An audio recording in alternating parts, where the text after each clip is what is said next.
ఆంజనేయ స్వామికి దేశంలోని ప్రతి గ్రామంలోనూ ఆలయం తప్పనిసరిగా ఉంటుంది.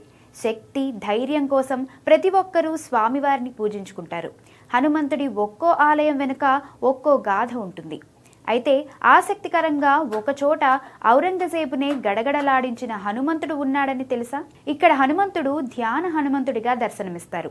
నిత్యం శ్రీరామ ధ్యానంలో ఈ హనుమంతుడు ఉంటాడట. కాబట్టి ఈ హనుమంతుడిని ఆరాధిస్తే అన్ని రకాల భూత ప్రేత పిశాచ భయాలు పోగొడతాడని విశ్వాసం. ధ్యాన ముద్రలో స్వయంభువుగా ఆంజనేయ స్వామి ఎక్కడ వెలిశాడో తెలుసా? మరెక్కడో కాదు, హైదరాబాద్లోని కర్మన్ ఘాట్లో. ఇక్కడి కొలువైన ధ్యాన ఆంజనేయ స్వామి ఎన్నో వందల ఏళ్ల నుంచి భక్తులను అనుగ్రహిస్తున్నాడు. ఇక్కడి హనుమంతుడిని దర్శించుకున్న వారికి ఎలాంటి కష్టాలు ఉండవని నమ్మకం. ముఖ్యంగా ఇక్కడ వాహన సేవలు భారీగా జరుగుతుంటాయి.